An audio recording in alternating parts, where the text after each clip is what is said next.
Disclaimer, I watched this dubbed in English, as to not have captions on the footage you watch, and I want to engage with the media more. The option to watch it in its original Filipino dub is there for you to enjoy on Netflix. If you want an in-depth analysis of the movie later on, let me know down below. But this is Zombie Sins, where we criticize the apocalyptic decisions of survivors and behaviors of zombies. So bite that off and let's get started. The film opens on a family driving a bloodied and worn van across a countryside to arrive at a rustic plantation. The father quietly and slowly goes in with a pipe as the perspective shifts from first to third person to give a different outlook on his silent approach into our view of this zombified world, minus one sin. He finds his father dead, his veins darkened with what appears to be the zombie virus in effect, but with a self-inflicted wound via a weapon to prevent himself from fully turning. His son taking his dad's watch off his corpse to remember him by, without a word spoken. Visual storytelling and a decent way to show people wouldn't talk when going in the unknown, minus another sin.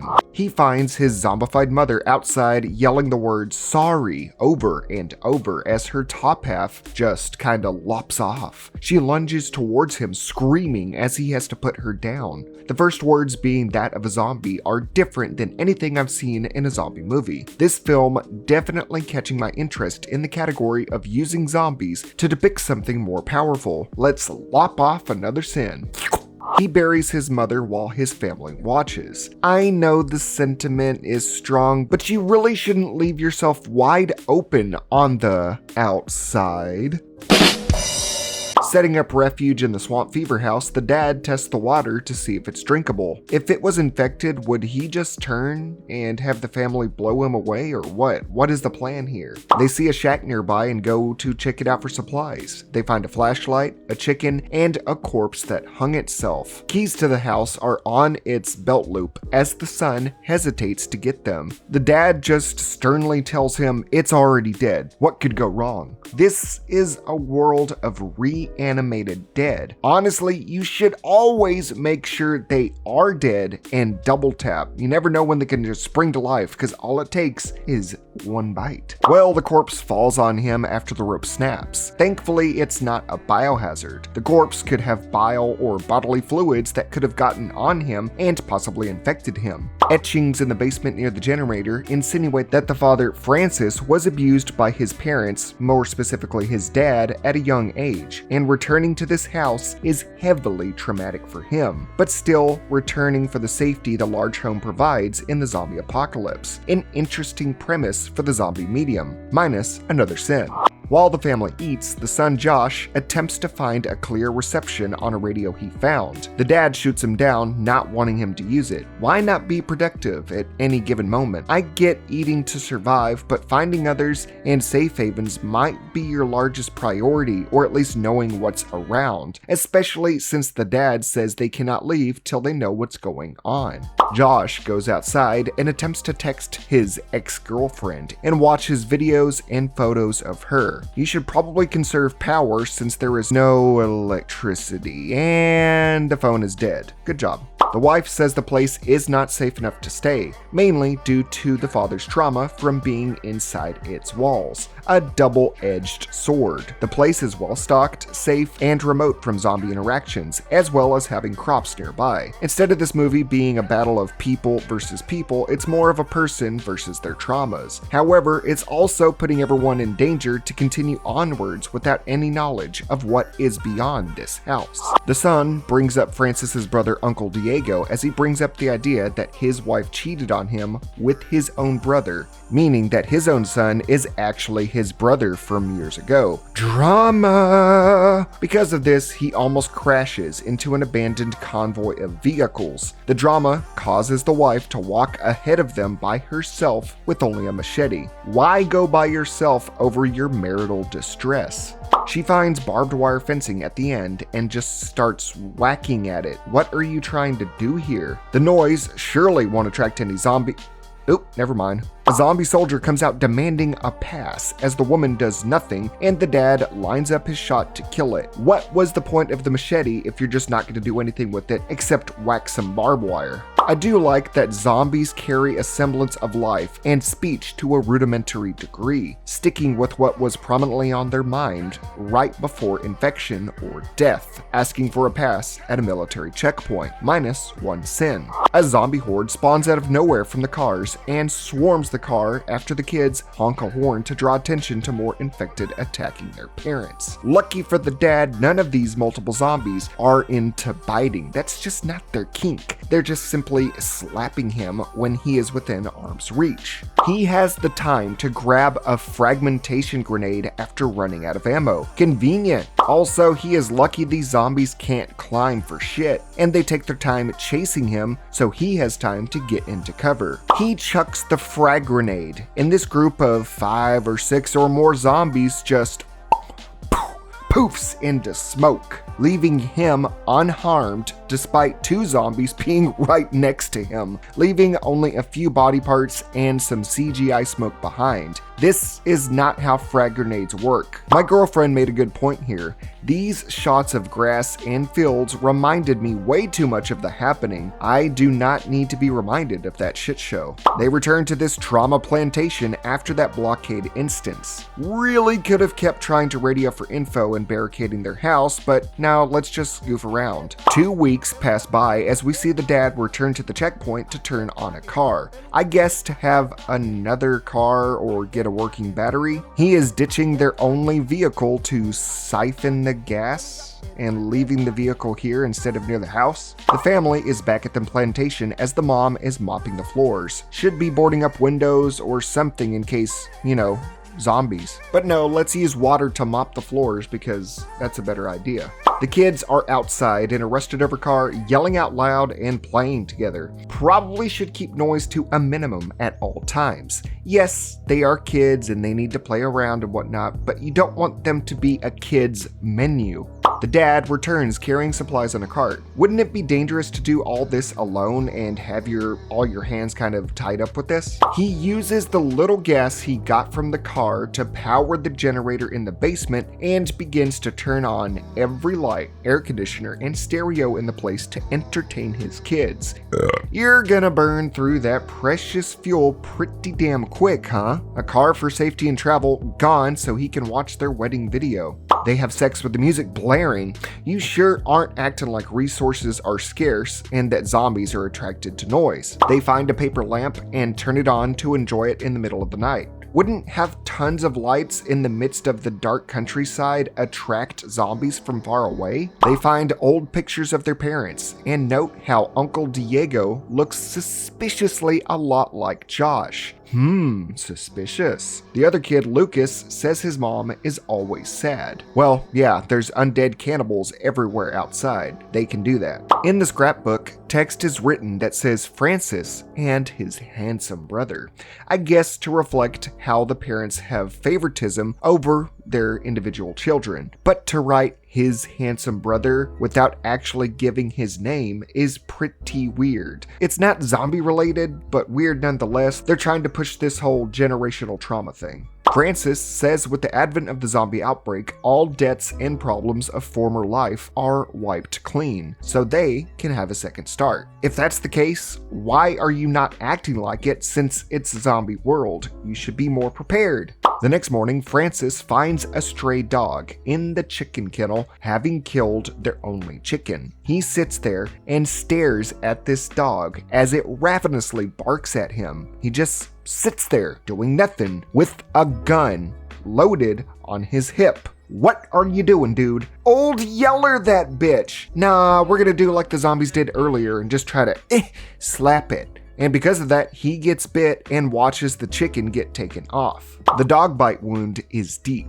and his wife tells him he needs a rabies shot. Sure, we'll just head to Walmart for a casual vaccination. And the dad says it has a collar, so there is no possible way that this dog has any kind of disease. On that note, what if the zombie virus infected dogs? You're making a lot of risks here with this dog bite, and you guys are wanting to go to hospitals to get this done. Nobody knows what they're doing or acting like this is a zombie apocalypse. One more note, why would you not fortify the chicken coop better if it's one of your only and consistent sources of food. Why just fuck around the farm for weeks? Why not be prepared? She repeats that he needs to go to the hospital to get vaccinated. Are you constantly forgetting society doesn't exist anymore? Josh hears military jargon over the radio. He thinks the words Delta Camp Repeat means a camp is nearby. He apparently forgets the 3 words spoken and assumes a well-fortified safety camp is nearby. No dude, it's a soldier trying to contact another unit without any success. If they're saying please repeat and not getting anything back, it's probably not a good thing. It's probably that band of army zombies at the checkpoint you saw before. Stop trying to make it happen, Joshy boy.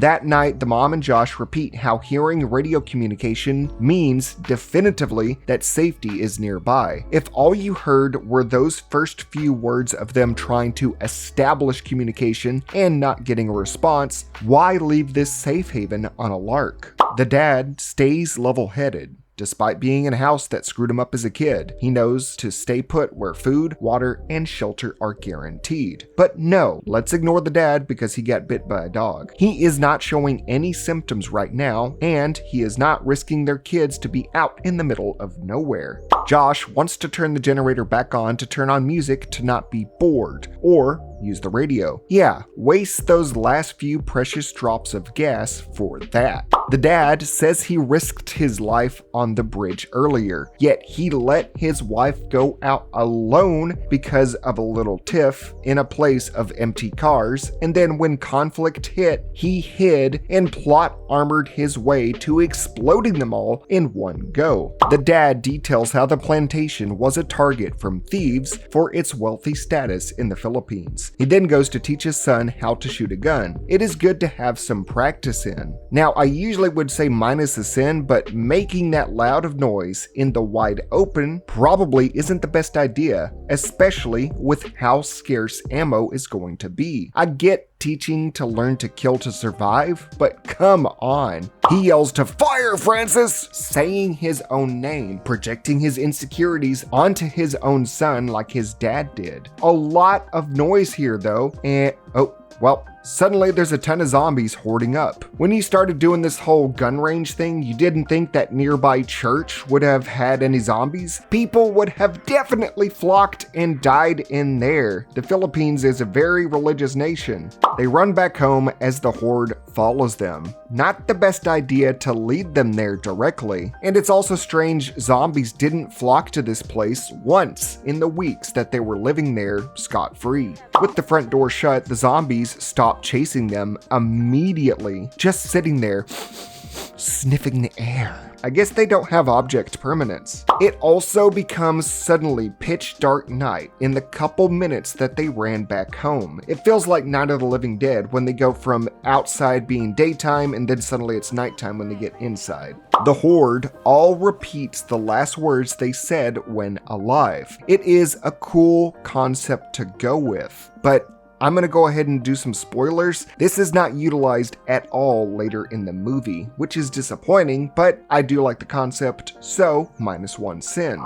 The zombies were all outside, stopped, and muttering to themselves, and suddenly, out of nowhere, they start attacking again out of the blue. I guess for narrative purpose? They break through the front door easily. You guys had weeks. You had a lot of time to up the defenses here, but no, the one time zombies show up and they break in like it's nothing. Thankfully, a car shows up out of nowhere, flashing its lights and honking in the nick of time in a Deus Ex Machina moment to save the house. The next morning, Francis finds the chicken coop destroyed and the last eggs that were there smushed. Again, you probably should have protected it better if it is one of your own lines of food. He goes to fish in a nearby river that he went to as a kid and finds his brother just chilling there. Diego says he was heading north to supposed safety and decided to check in on their old parents' place. The brothers have a heart-to-heart about Francis's trauma and why he returned, saying he and his family can't stay there forever with dwindling resources. Ironic for him to say, since he is randomly just traveling up north with no plan or idea of where he is going. Diego admits he came to the mansion to help his brother and his family. Francis gets pissed and points a gun at Diego for his sinful past with his own wife. Your brother has a working car, a gun, fishing pole, and more. But sure, point a gun at him. Diego leaves him a map of the surrounding area and a fishing pole. Then he almost burns the map. I get that you're trying to keep your family within the house, but at least knowing the immediate area would be good for scrounging for supplies. He returns with his brother's jacket to tell his cheating wife that he is dead, probably to dash her hopes of the man being out there still and running away with him. What I'm more questionable of is the fact that she still has cigarettes to chain smoke at this point. Where are you getting all these cigarettes? It took finding his brother to realize, hey, I should probably board up the windows. You didn't even consider this until now? Sitting out front, we can see the window here has only one bracing board. Maybe should add more to keep that window more well fortified. She gives her own son a cigarette. Yay, getting your kid addicted to nicotine when resources are dwindled, and when this could mean stamina will be worse, and when stamina is needed to outrun the dead. Lucas chases a fly around with a swatter down to the basement and sees a zombie sniffing around the window. The mom says he can't break in because it's rotting and getting weaker. Still, I think it could break that window considering they did that just a few nights ago. And then I have to do another spoiler, this whole concept of them rotting to death does not come back up. Francis walks the crop field to find a lone wandering zombie. It tells him to go ahead. And this is one time where I have to make fun of the dub, but the way it makes this zombie sound, it sounds like Gollum. But the zombie just sits there wanting to die. He's literally telling him that you can kill me. This is the one and only time a zombie has any other behavioral traits outside of just being a mindless cannibal. And I'm guessing so Francis can just have an easy kill because the story needs that. He cuts its head clean off easily. The dude must have been working out in that farm for it to be that easy. He smears blood from the decapitated corpse on his machete and then wipes it on himself. I'm guessing because he's trying to be like the thieves and gang members that used to be around. I don't know, but he is really risking a lot there, putting infected blood on him in a way of either masking scent or showing off how badass he is. But what is the point? He brings the decapitated head of the zombie to the house to start screaming about how they need to stay inside the house. It's like a fear tactic to get the family to do what he wants, almost like Mr. Cooper in Night of the Living Dead. But to carry a head like that to enforce your rule of staying inside? Yeesh, bro. You could have just said you killed a zombie. Why bring a biohazard like that? I can definitely see the parallel of him becoming like his problematic father, forcing his family to stay in a confined space. What could possibly go wrong? He turns the generator back on to have Christmas in September with a lit tree, Christmas music, and more. Wasting resources? That's the Christmas spirit. Lucas says he wants a bike for Christmas and to ride it outside. The word outside triggered Francis. I can almost hear it every time the word outside is said. Peter Griffin is in the audience just going, he said it, he said it. Josh says he wants the map he saw his dad have. So the dad is hiding this map to control the family. Why wouldn't having a map readily available not be a good thing to show everyone anyways? You're gonna need to get more resources. Suddenly, out of the blue, Francis says he wants to make another child. I guess because both them kids are bastards. Bastard. But really, a baby in this house that you cannot leave with zombies outside? Why the hell do people want babies in zombie outbreaks? I get it. Continue the human race, continue your legacy. You need more people, but you realize it takes years for that baby to even have a conscience, and you need to keep it fed, and the only food you technically have around there is sugar. He explains that not having new kids means life as a family is stopping. No, it will stop when you have a crying baby that attracts zombies and turns the house into a family diner with all of them on the menu. The mom makes a good point that the zombies are slow. I have not said that throughout this, but yes, that is a very good point. He spent all this time just fortifying walls and not procuring food. She has a point. You could easily outrun them and go get supplies. So I'm gonna side with her and say -1 sin. Frances says she cannot go out on her own. It is too dangerous. Despite letting her do so in a populated area of cars before, earlier in the movie, they are also apparently only eating sugarcane from the crops. This is a slippery slope to diabetes. Frances addresses that their mother planned on ditching the family. It suddenly becomes a confession about her infidelity, that the reason she wants to go out is to find Diego. This episode of Maury is getting too psycho for me. I came into this thinking this is going to be about some cool ass talking zombies and the gore effects were going to be cool, but yeah, zombie medium, generational trauma. She demands the map from Francis so they can go find help, and then he burns it, causing shit to boil over. Not a very happy Christmas. Probably not the best idea to burn the only map you have, and thankfully that basement window zombie from earlier didn't hear all this commotion. The confines of the boarded up house turn into an allegory of trying to keep shit together when things aren't going right and wanting to go outside. A bit on the nose, especially when Lucas is reading The Boy Who Cried Wolf after the father lied about how fast the zombies are to keep them cooped up in the house. Really can't lie about how fast the zombies are when y'all just outran them a few times already, but whatever to get the message across.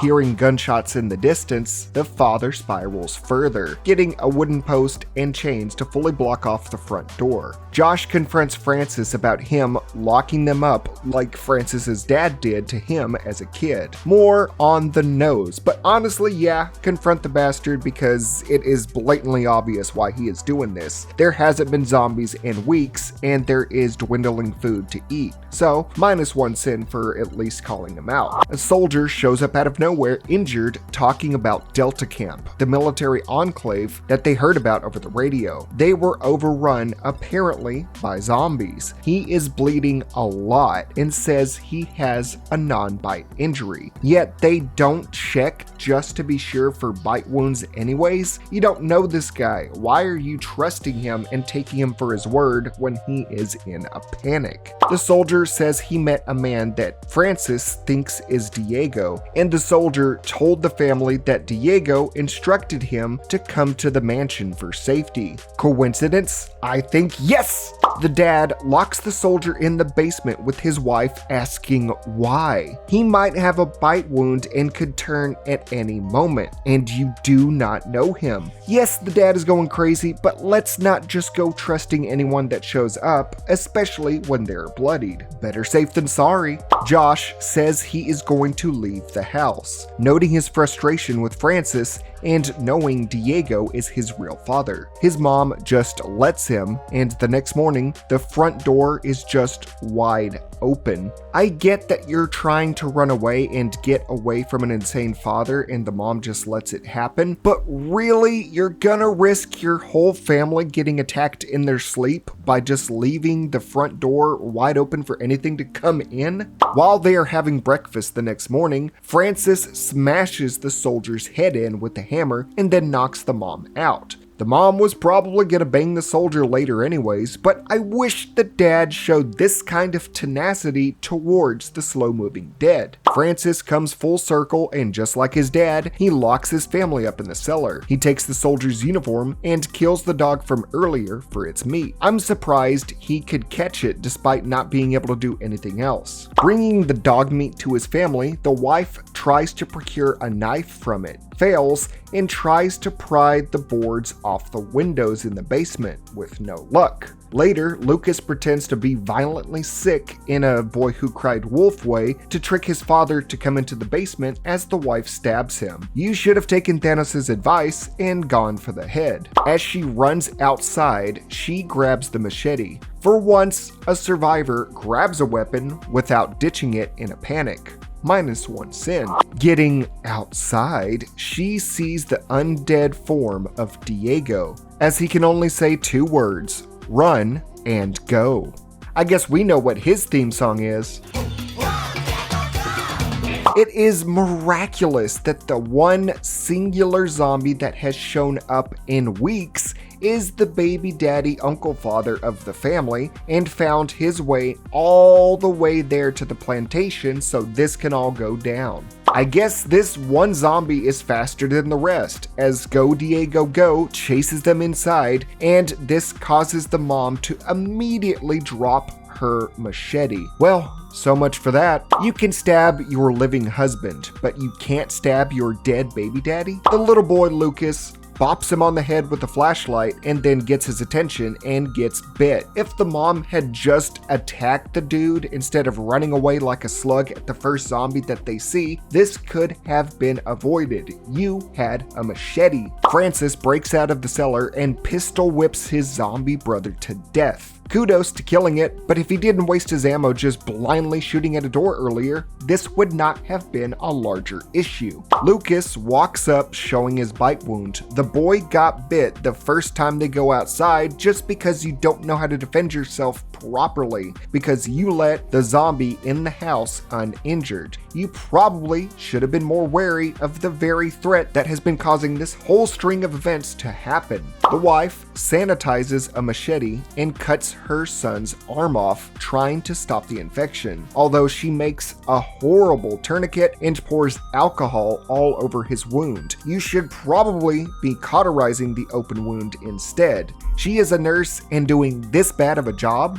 She absolutely slices into his arm over and over and over again. The son has some incredible stamina and then just casually speaks after losing his arm. I think a kid of that age would pass out from the pain alone. The wife says they need to go to a hospital to get some blood.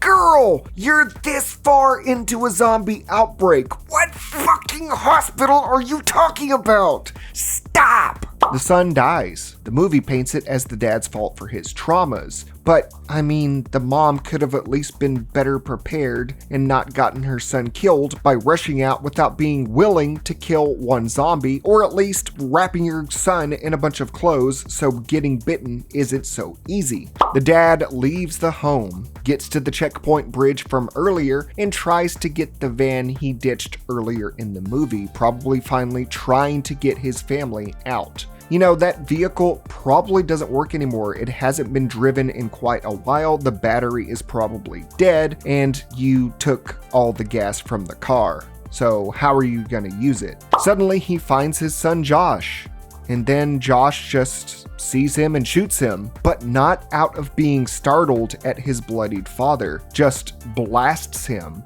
Because daddy issues. Josh wasn't even there when the family got locked in the cellar and the soldier was killed. So why does he kill his dad here? He does not see him as a violent threat. Now that is some family-friendly fire. Josh realizes suddenly that he shot his father. Whoops. Despite knowing it was his father. Why was Josh here in the first place for all this to even happen? Wouldn't Josh have been long gone by now? Especially if he was trying to get to this car to find rescue, he would have already driven it off. I don't understand how these puzzle pieces came into place. Well, Francis bleeds out and dies. Josh turns on the car, I guess it's active, with no issue, to head back home. Then, we flash back over to the mansion, and the mom is singing to her dead son. And then, the movie just ends. What the hell was this movie? I'll tell you what, it's a boring slog that was trying too hard to deliver a message of generational trauma. Honestly, most of the stuff the dad did in keeping everyone within the house wasn't super insane for what the world had turned into, especially since the one communication they received ended up proving the dad right as everyone outside was dead. The brother died, the soldiers died, everyone was dead. So I don't know what they were going with, but I do not recommend this movie. It's 2.5 hours long. The imagery of his dad flashing constantly led up to nothing, the brother showing up and then leaving to die with the drama of cheating, it really just served to say the dad and his downward spiral were not completely in the wrong for a zombie outbreak.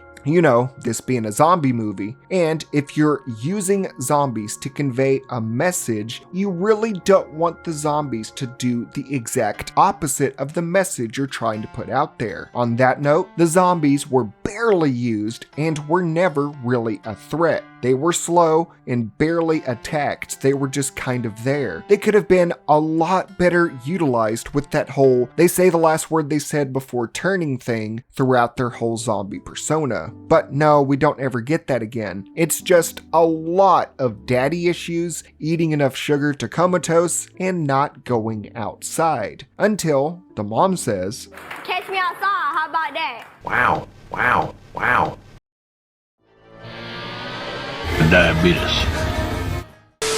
You like popsicles? Well, sure. Then you need to come on down to the cellar. I got a whole freezer full of popsicles. No thanks. I gotta get going. Oh, don't make me beg now. You're funny. Bye. Get your fat ass back here.